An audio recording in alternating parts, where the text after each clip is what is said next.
সরকারি জমিতে গাছ লাগাইতেছি, কি লাভ হইব কদে? সরকার খুশি হইব। খুশি আপনারে বলবো সাব্বাস বুড়া।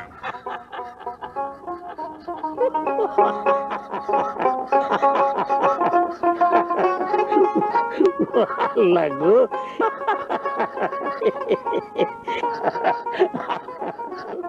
আমার নাতিটা কি সুন্দর ফুটুর ফুটুর কথা কয়। একটা জিনিস খেয়াল রাখবি, সব সময় কিছু কাজকর্ম করতে হইব নিজের জন্য না, অন্যের জন্য। বুঝছাস বুঝছাস না? সালাম আলাইকুম। ওয়ালাইকুম। ওয়ালাইকুম কি পুরাটা কন কন। ওয়ালাইকুম সালাম। সালাম কিভাবে নিতে হবে এটা আমার তোমার কাছে শিখতে হইব। শিক্ষার মধ্যে কোনো দোষ নাই, সবার কাছ থেকে শেখা যায়। সরকারি জমিতে গাছ লাগাইতেছ, সরকারের অনুমতি নিছ? যে না, তুলো, গাছটি তুলো। সবার উপকারের জমিতে গাছ লাগাইতেছি। সরকারের জায়গা, মানুষের উপকার হইব কি হইব না এটা সরকারে বুঝবো, তুমি বুঝো না কেটা।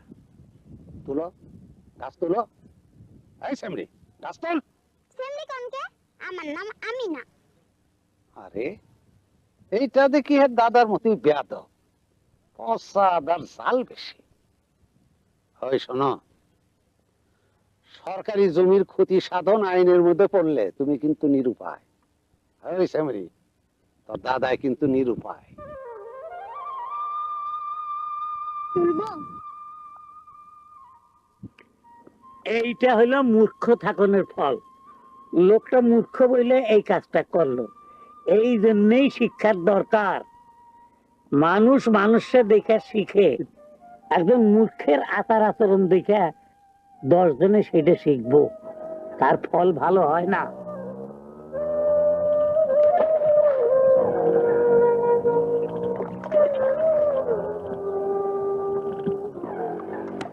আসসালামু আলাইকুম। ওয়ালাইকুম।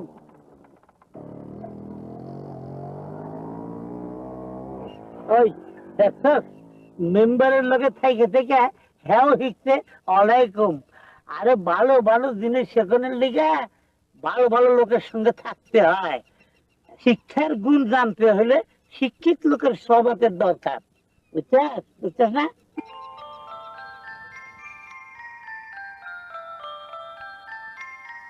একজন জ্ঞানী মানুষ আসতে আছে, ওনারে জিজ্ঞামু ওই গাছ লাগানোর বিষয়টা। মানুষটা বিড়বিড়িয়া কি কইতাছে দাদা জান? জানি না, বেশি জ্ঞানী তো, তাই বোধ করি চুপ থাকতে পারে না। মেঘের ভেতর ছোটাছুটি করছে বিদ্যুৎ, একেবারেই জুত করতে পারছে না। এক পাল বুনো মোষ দৌড়ে বেড়াচ্ছে হাওয়ায়, আকাশে এলোমেলো গাছের মাথা। একটা ছাতা পেলে বেরিয়ে পড়তাম।